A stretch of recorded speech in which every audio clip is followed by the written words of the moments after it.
Hace frío, ¿no?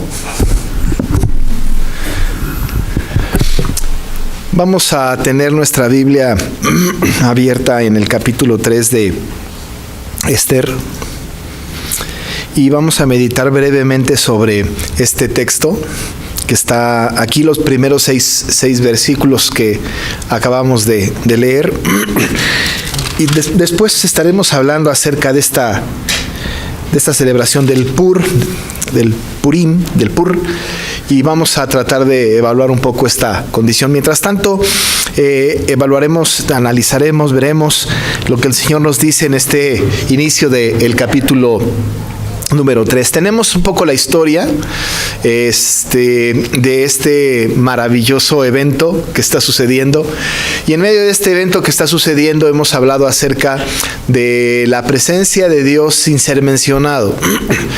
Y recién esta semana estaba yo estudiando este texto y veía yo un comentarista muy serio que hablaba que la presencia de Dios es tan evidente y elocuente como su silencio.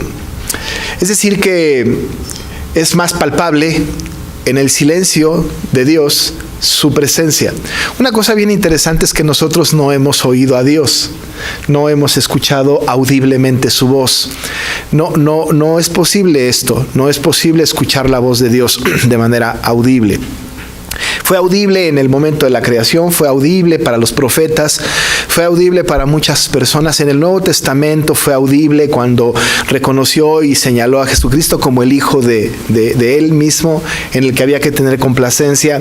Fue audible para los oídos que fueron inspirados, los escritores de la palabra, pero no ha sido audible. Nosotros tenemos el testimonio bíblico en el libro de Hebreos, también al principio en el capítulo 1, verso 1, de que Dios habló, y dice habiendo hablado muchas veces, dice él, en otros tiempos a nuestros padres por los profetas, pero luego dice en este tiempo nos ha hablado por el Hijo. Pero en la época de Esther nos llama la atención porque Dios habló a los profetas y se comunicó con los profetas, pero en este libro no tenemos la voz de Dios de manera audible, pero la tenemos evidente. Y eso es maravilloso porque podemos nosotros vernos en este sentido también. No tenemos nosotros tampoco la voz de Dios, pero podemos ver en nuestra propia historia, la historia personal de nuestras propias vidas, pues, y la historia de nuestra iglesia y la historia de nuestro país y del mundo, cómo el Señor se está manifestando y está hablando a gritos en silencio. Es una complejidad, ¿no? Pero es evidente que Dios está mostrando, está hablando de una manera bastante portentosa, bastante poderosa. En la historia que nosotros tenemos aquí del libro de Esther, que hemos estado analizando durante un tiempo, hemos podido percibir a este Dios hablando y manejando la historia a su antojo. Y nos conviene que sea así, porque su antojo es el que nosotros queremos. No queremos que Dios maneje la historia a nuestro antojo.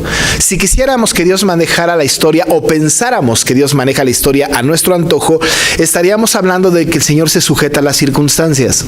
Es decir, las circunstancias pasan y entonces el Señor, a partir de las circunstancias, trabaja, actúa.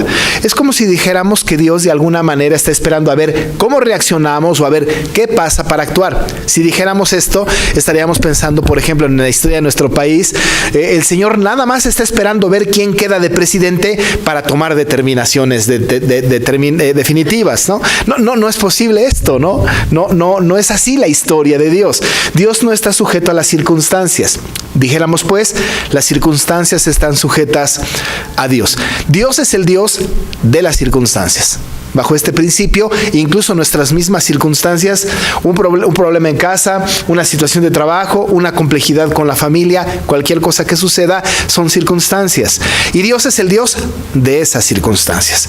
Lo que queda claro en el libro de Esther es que este Dios es Dios de las circunstancias. Y lo vamos viendo cuando se va entretejiendo la historia. Desde el principio lo vimos. Vimos, por ejemplo, a este rey Asuero en la megalomanía que tenía de ser un rey que quería presumir todos sus bienes y todas las cosas, y uno dice, ¿por qué lo permite el Señor? ¿Por qué sucedió esto? Pero Dios estaba manejando la historia, porque desde el principio del libro hasta el final del libro vemos la mano misericordiosa, maravillosa de Dios manejando la historia a su placer. Nos encanta eso porque podemos nosotros creer en un Dios soberano que puede tener control sobre su propia historia. Pero fueron transcurriendo los acontecimientos a lo largo de los primeros 2 capítulos que ya hemos leído y estudiado de alguna manera bastante somera. Y nosotros nos quedamos pues no solamente con el nombramiento de Esther, Hadasa, prima de Mardoqueo, como reina, pero nosotros también nos quedamos con un complot. La semana pasada hablábamos del complot que se había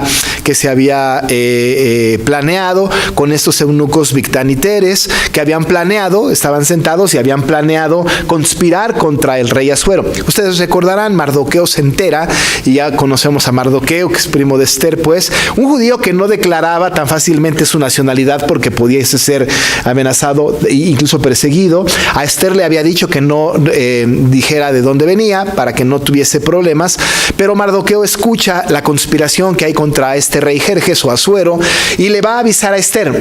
Claro, nosotros sabemos que Esther está cerca de este rey malvado, este rey Asuero, y está cerca. Ahora, nosotros no nos podemos imaginar una esposa, nos podemos imaginar pues a una esposa muy cerca de su esposo, ¿no es cierto? Están todo el día juntos, en la misma casa, en el mismo cuarto, pasan el tiempo juntos, caminan juntos, etcétera. En aquella época no era así. Debemos de recordar que incluso para que el rey pudiera tener a Esther como reina, debieron haber pasado por él muchas otras mujeres hasta que él escogió a Esther. Pero no era una especie de consorte que le iba a acompañar durante toda su vida. En realidad era un tema más político que de relaciones entre marido y mujer. De tal manera entonces que Esther tampoco tenía un acceso tan fácil al rey. Más adelante podremos ver en el libro cómo incluso solamente atravesar el patio de donde estaba Esther hasta la presencia del rey era un riesgo de muerte. Pudiese ser incluso hasta asesinada, matada a Esther y cualquiera que atravesaran el palacio sin haber sido convocados por el rey, ¿no? Vamos a ver más adelante cómo ella, en una determinación bastante férrea con tal de defender a su pueblo, ha expresado esto que hemos repetido cuando tiene que atravesar el patio, y dijo ella: bueno, si perezco, pues que perezca. Si perezco, que perezca. Así que no era tan fácil, no era un asunto tan sencillo como: mi amor, te tengo un recado, ¿no? No era así, no era tan, incluso ni siquiera esta relación, ¿no? Tenía que dirigirse a él como soberano, como rey. Era un tema bastante complejo. Pero Mardoqueo le avisa, pues, a Esther de esta conspiración de Bigtán y Teres, y entonces ella tiene que avisarle al rey de la conspiración. Lo iban a matar. Lo más seguro, decíamos la semana pasada, es que envenenaran la comida o el vino que tomaba el rey. Por eso decíamos la vez pasada, los reyes poderosos de aquella época tenían a su alrededor gente que cataba, ¿no?, los alimentos, o coperos que bebían, ¿no?, el vino, y no era un trabajo fácil, ¿no?, porque era un trabajo de vida o muerte. Es decir, prueba mi comida, porque si está envenenada, veo, si te mueres tú, pues no me la como yo, o bébete mi vino, si te mueres tú, pues no me lo bebo yo. Entonces era un trabajo bastante arriesgado. Los reyes tenían este tipo de personas, y es posible que por ahí quisieran matar al rey. Pero se descubre el complot, y después es anunciado el rey, y por supuesto estos hombres son ahorcados por su conspiración. Luego va a ser escrito este acontecimiento en el libro de las crónicas del rey persa, que ya en el capítulo 6 vamos a ver cómo luego en un insomnio real el rey lee las crónicas y se entera de que Mardoqueo lo rescata. O recuerda que Mardoqueo lo rescata y le honra delante del pueblo. Pero antes de ese acontecimiento, después de que la conspiración se viene abajo, pasa algo y pasa un tiempo, 5 años. Pasan 5 años. Nosotros podemos percibir con claridad la temporalidad de esta historia, porque como una buena narración histórica, digamos una novela, da detalles importantes que son interesantes para que podamos nosotros ir viendo los tiempos. Si notan ustedes, en el versículo 16 del capítulo 2, está hablando, por ejemplo, de que lo que está sucediendo alrededor de este tiempo sucede en el mes de Tebet, en el año 7 de su reinado, del reinado de Asuero. Estamos hablando del año 7, pero más adelante, en el capítulo 3, en el verso 7, de lo que estamos nosotros hablando, por ejemplo, nos da otra referencia de fecha. Dice que en el mes primero, que es el mes de Nisan, en el año 12º del rey Asuero fue Shadapur, es decir, el año 12. Estamos hablando entonces que del año 7 al año 12, pues hay 5 años. Entonces habían pasado por lo menos 5 años. Ahora no sabemos en qué momento fue lo que vamos a estudiar ahora, pero sin duda fue entre el año 7º y el año 12º del reinado de Asuero. Tenemos ese asunto. No sabemos cuánto pasó, pero pasaron algunos años. Después de que fue declarada la conspiración y descubierto estos eunucos que querían matar al rey, debieron haber pasado 5 años cuando mucho, pero en medio de estos 5 años este acontecimiento sucedió. El autor del libro no nos dice cuánto pasó, pero sí nos da una referencia novelada muy interesante con un estilo de la literatura que es este asunto que después de estas cosas. Esta expresión después de estas cosas tiene que ver con estas expresiones como empiezan los cuentos o como acaban o lo que sea. Nosotros sabemos, por ejemplo, que en el principio del reino del tal es una manera de iniciar un cuento, una novela. Al final de las novelas casi siempre y de los cuentos tenemos frases como y vivieron felices por siempre. Y también en medio de la narración de una novela, de una historia, tenemos frases como estas: después de este tiempo, después de algún tiempo, después de estas cosas. Así que nosotros tenemos esto después de estas cosas. ¿Cuáles cosas? Bueno, pues la declaración de Mardoqueo a Esther de la conspiración de estos eunucos para con el rey. Habían pasado estas cosas ya. Lo que nosotros podemos ver en este texto, y que lo vamos a tratar de ver de una manera bastante clara, y a partir de lo que el autor nos está escribiendo o nos está contando, es algo que nos deja ver el autor y que nosotros podemos sacar conclusiones a priori de una circunstancia. Y la conclusión que sacamos de las circunstancias es: qué injusta es la vida, ¿no? Qué injusta es la vida. Esa es la primera conclusión que sacamos cuando leemos este breve texto, estos 6 versículos. Qué injusta es la vida. ¿Por qué injusta? Porque resulta que es engrandecido, ¿no? Es encumbrado una persona que no ha hecho nada a favor del rey, o por lo menos nada aparente. Nosotros que leemos la historia diríamos: lo justo hubiese sido que Mardoqueo hubiese sido encumbrado, ¿no? Es decir, diríamos nosotros, eso hubiera sido lo justo. Pero tengamos paciencia, eso va a pasar. Pero no está pasando ahorita. Después de estas cosas, en lugar de ser encumbrado Mardoqueo, que rescató la vida del rey, es encumbrado Amán. Y decimos nosotros: qué cosa tan injusta. Amán no rescató al rey del complot. Quien lo rescató fue Mardoqueo. Quizá también pudiese aparecer en nuestra mente la posibilidad de pensar que, bueno, lo que pasa es que Amán ya era una persona que estaba en el palacio, era quizá de una familia importante, a lo mejor pariente de alguno de los príncipes de Persia. Difícilmente puede haber sido esto, porque era familiar de una malecita llamado Agag, pero quizá era un hombre que ya tenía un gran récord, una gran experiencia, una gran jerarquía y una historia en el palacio. Dijéramos, esto está bien. Pudiésemos pensar esto. Incluso pudiésemos pensar que Mardoqueo no pudo haber tomado una posición real en el palacio, pues porque era del pueblo. Un simple plebeyo del pueblo. Un hombre que estaba caminando en el pueblo. No había declarado su nacionalidad quizá en ese momento, aunque luego sí, pero era uno más en el pueblo. Es como si dijéramos nosotros: ¿por qué no nos ponen a nosotros de presidentes? Pues sería bien, ¿no? Pero no tenemos la estirpe, no tenemos la familia, no tenemos la línea, la trayectoria política, qué sé yo. No podríamos ninguno de nosotros. En aquel tiempo era también como imposible, pero sin embargo, en la historia de Dios, que es una justicia rara, encontramos historias en donde simples personas sencillas pudieron ser encumbradas llevadas a un puesto, pues casi como los segundos del rey. Podemos recordar con mucha facilidad a Faraón, que ha traído a José y que lo ha puesto como principal del reino. Podemos pensar, por ejemplo, también en Nabucodonosor, que trajo a Daniel como también hombre importante del reino. Es decir, si se puede, es posible. Es posible, porque Dios puede hacer estas cosas. Pero Mardoqueo no. Es injusto, ¿no es cierto? Porque decimos, ¿cómo? Dios hubiese coronado el favor de Mardoqueo porque está tratando de defender al rey, que sea él el que sea encumbrado. Insisto, tengamos paciencia porque vamos a ver cómo efectivamente Mardoqueo será encumbrado, pero no en este momento. Es injusto. Y hablando de este asunto de la injusticia, entonces el comentarista que les digo que estaba yo leyendo, hablaba acerca del tema de la injusticia. Y trajo a cuenta el asunto de este acontecimiento que a la vista de todos los seres humanos es injusto, o por lo menos a la vista de los que lo estamos leyendo es injusto, porque está poniendo a Amán en lugar de a Mardoqueo en una silla para que todos los príncipes se arrodillen y se humillen delante de él.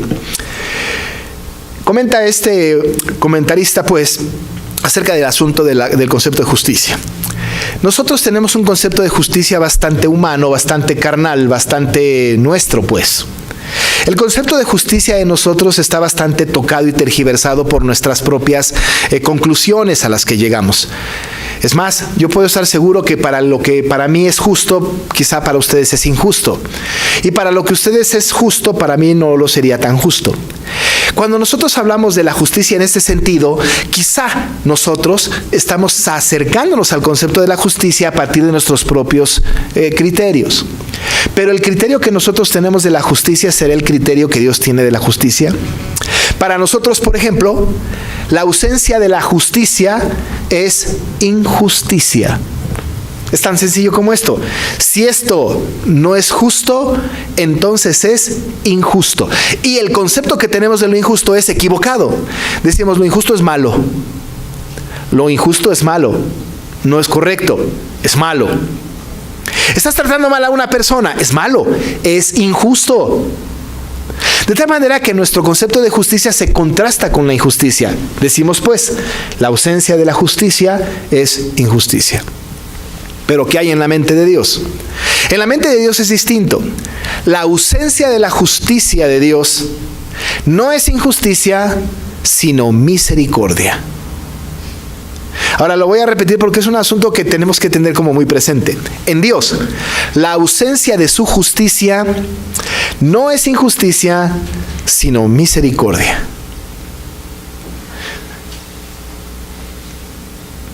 Ahí en Lamentaciones nosotros escuchamos que por la misericordia de Dios no hemos sido consumidos. Déjeme decirle algo al respecto de esto en nuestra vida. Nosotros no somos justos. Ahora sí, justificados por Cristo, ¿no? Pero somos pecadores. ¿Sabe cuál es la paga del pecado? Pablo le dice a los romanos, la paga de pecado es muerte. Ahora, si queremos que Dios sea justo con nosotros, lo que merecemos es, lo justo es, pues que nos mate, ¿no es cierto? Porque la paga de pecado es muerte. Pero no nos mató. Así que la ausencia de su justicia no fue injusticia, fue misericordia. En Dios su ausencia de su justicia es misericordia. Insisto, para nosotros la ausencia de la justicia es injusticia. Le podemos decir, Señor, ¿por qué eres tan injusto y no me aniquilaste? ¿No? Le decimos, Señor, gracias por tu misericordia, porque por tu misericordia no hemos sido consumidos. No fuiste justo conmigo. Al contrario, fuiste misericordioso. Esto nos da una gran lección porque pensamos entonces que cuando Dios no aplica la justicia, lo que está detrás de esto no es injusticia, pero misericordia. ¿Qué cosa, no? Maravilloso. Así que cuando la próxima vez que oremos al Señor, no le digamos, Señor, por favor, sé justo conmigo. Nos va a acabar, ¿no? Más bien, Señor, ten misericordia de mí. Mira lo que me están haciendo, Señor, por favor, haz justicia. Señor, extiende tu misericordia, ¿no? Así que la ausencia de la justicia de Dios es misericordia. Pero ¿cómo lo vemos en la vida real y en esta historia? Lo que nosotros vemos en la vida real y en esta historia es que el Señor, en la ausencia de su justicia, de no haber puesto a Mardoqueo en este momento como el principal del reino, para que todos se arrodillaran delante de él, parece injusto, pero es un acto de su entera misericordia. ¿Saben por qué? Porque el Señor, en el entretejido de su historia, va a salvar a su pueblo. Y era absolutamente necesario que este individuo, Amán, fuera encumbrado. Absolutamente necesario, porque lo que va a hacer el Señor es manejar la historia para extender a su pueblo misericordia. Quizá el apóstol Pablo por eso decía que los que amamos a Dios, todas las cosas nos ayudan para bien. Pase lo que pase, suceda lo que suceda, todo es para bien. No hay un acto injusto de parte de Dios para con nosotros. Nunca. Nunca. Señor, ¿por qué no tenemos trabajo? Señor, ¿por qué no tenemos hijos? Señor, ¿por qué estamos en esta situación? Señor, ¿por qué? Bueno, no es un acto de Dios injusto. Él está preparando misericordia para nosotros. El pueblo que estaba en esta condición, Mardoqueo, que estaba en esta condición, seguramente no lo entendió en ese momento, y quizá la gente que conocía esta situación no, pero lo que nos queda claro es que este acto injusto estaba siendo una preparación para la extensión de la misericordia de nuestro Dios. Y lo tenemos en la narración de la historia. ¿Qué pasó después? Pasó que entonces el rey Asuero encumbra a este individuo Amán y le dice que le honró y puso su silla sobre todos los príncipes que estaban con él. Déjeme decirle, en la imagen que nosotros tenemos o que debemos de tener un poco del reino, es que cuando estaban el rey básicamente cavileando, hablando, tomando determinaciones, se sentaban alrededor de él los príncipes. Usted puede ver las películas como algunos príncipes tienen sus sillas alrededor. El rey está enfrente, ¿no es cierto?, en su trono real. Y luego alrededor hay una gran cantidad de sillas en donde se sientan aquellos principales de los reinos. Pues esa es la imagen que tiene el rey Asuero. A sus costados, a sus lados estaban sentados los más importantes príncipes de Persia y de Media. Y entonces enfrente estaba el rey. Pero a un lado había una silla, no de la esposa. Recuerden que la esposa no puede entrar al palacio real. La silla que tenía a un lado el rey Asuero era una silla de aquel que honraba al rey y que lo ponía por encima de los príncipes y del pueblo completo. Y entonces ahí, en esa silla, entonces el rey sentó a Amán. Por eso la Biblia dice, puso su silla sobre todos los príncipes que estaban con él y lo honró. Y todos los siervos, dice la Biblia, del rey, que estaban a la puerta del rey, se arrodillaban y se inclinaban ante Amán, porque así lo había mandado el rey. Imagínense nada más que entonces Amán salía, porque además la silla, déjeme decirle que no solamente era un asunto que estaba ahí puesto en algún lugar. Imagínese usted que estas sillas de aquí son las sillas de los príncipes de Dios es amor, ¿no? Entonces se sientan ahí. Pero imagínense que luego estas sillas tengan un instrumento, algo, para meter unas varas, unos palos, ¿no? Y que algunos de ustedes vinieran y sobre sus hombros pusieran estos palos y la silla en medio y que se sentara el más importante y que lo llevaran caminando por la calle en sus hombros con la silla real ahí. Y todo el mundo viéndolo y todo el mundo arrodillándose, postrándose delante de quien estuviera sentado en la silla. Esto es lo que estaba pasando en Persia. Lo había puesto sobre la silla, pero era una silla que era como viajable, pues, y luego se ponían unos palos y se cargaban en los hombros y se llevaba al pueblo, incluso en caballos o en alguna bestia, en algún animal, y se llevaba en las colonias, bueno, en la calle, y la gente iba vitoreando e iba arrodillándose delante de quien estuviera en esta silla. Dice la Biblia, todos los siervos del rey que estaban en la puerta del rey se arrodillaban y se inclinaban ante Amán, porque así lo había mandado el rey. Todo mundo, so pena de muerte. Uno no lo hacía. Este que no lo hacía era quien había descubierto el complot contra el rey, Mardoqueo. No lo hacía, simplemente no lo hacía. Al final del verso 2 dice, pero Mardoqueo ni se arrodillaba ni se humillaba. los que estaban sentados allá en las puertas del rey le preguntaron a Mardoqueo: ¿por qué no te arrodillas ni te humillas delante de este hombre? Porque fue un mandato del rey. No lo haces. ¿Por qué no lo haces? Dice el verso 4: aconteció que hablándole cada día de esta manera y no escuchándolos él, entonces lo denunciaron a Amán para ver si Mardoqueo se mantendría firme en su dicho, porque ya él les había declarado que era judío.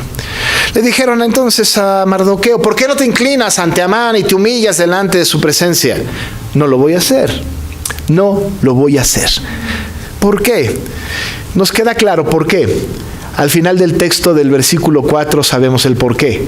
Porque él les había declarado que era judío. Y un judío temeroso de Dios no se arrodilla ni se inclina delante de nadie que no sea Jehová su Dios. No se inclina, no se arrodilla, no venera a nadie que no sea Jehová su Dios. No lo va a hacer. No lo va a hacer. Y había declarado ya a Mardoqueo que él era judío. Le dijeron a Amán: oye, este no se inclina ni se humilla delante de ti. Y se entera Amán de que este hombre era judío. Se entera de su nacionalidad y se llena de ira. Imagínense nada más uno megalómano, el rey, y otro ególatra, el Asuero, el Amán este. Se creía tanto, ¿cómo que no se va a arrodillar delante de mí? Pero si es un mandato del rey y yo valgo mucho, soy importante, y se llena de ira. Tiene un complejo este hombre, ¿no? También el rey, son malos. Pero ya Mardoqueo había dicho su nacionalidad. Y cobra un sentido distinto el asunto. Porque ahora Amán encuentra la oportunidad para acabar con él. Pero no solamente con él, sino con todo el pueblo judío. Mire cómo lo dice el 6. Pero tuvo en poco poner mano en Mardoqueo solamente, pues ya le había declarado cuál era el pueblo de Mardoqueo, y procuró Amán destruir a todos los judíos que había en el reino de Asuero, el pueblo de Mardoqueo. No solamente dice voy a acabar con Mardoqueo, sino dice voy a acabar con todo el pueblo. Más adelante le va a aconsejar al rey, le va a decir: oye, este pueblo es un pueblo completito, no nos conviene. Vamos a aniquilarlos a todos. El rey le va a dar su anillo real para que selle cartas y las mande en una fecha determinada para aniquilar al pueblo. Entonces Amán ya no solamente quería eliminar a Mardoqueo, sino además, por culpa de Mardoqueo, aparentemente quería eliminar a todo el pueblo judío. Pero es que lo quería eliminar nada más porque estaba en contra de Mardoqueo. En realidad no, lo quería eliminar porque él estaba en contra de todo el pueblo judío. Y lo hemos hablado antes. ¿Por qué?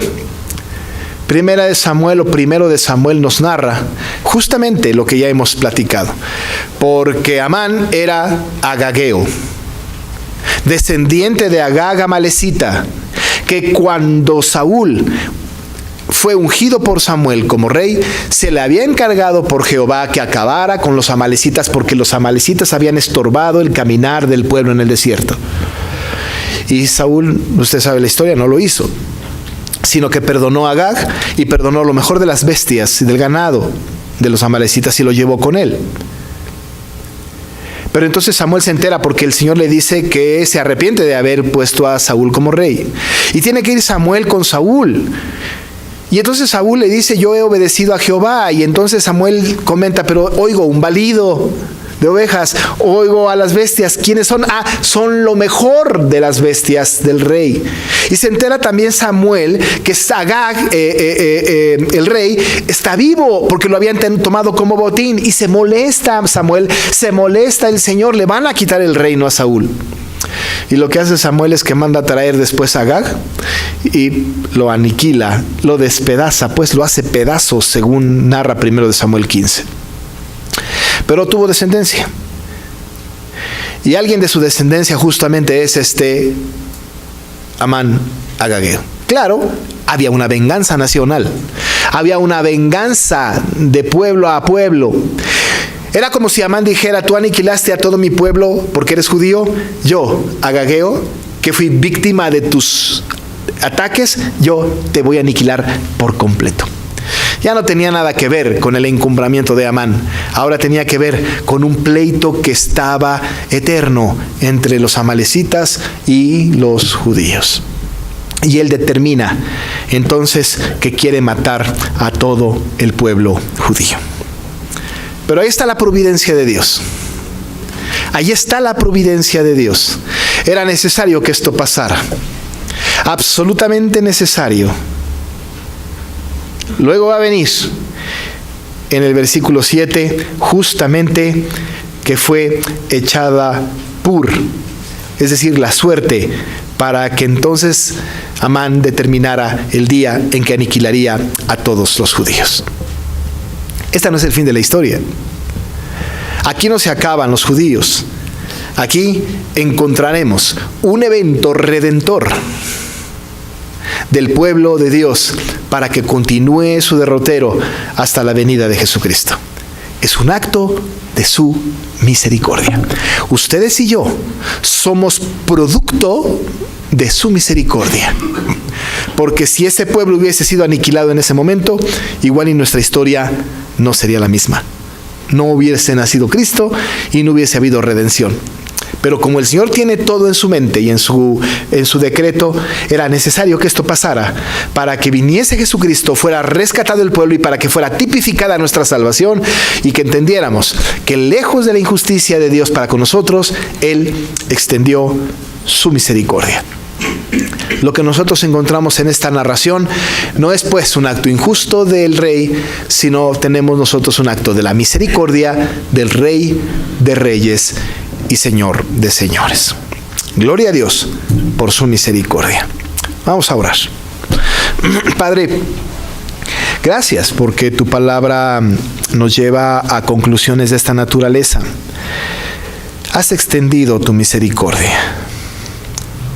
Sabemos que eres lento para la ira, pero grande en misericordia. Y que por tus misericordias no hemos sido consumidos.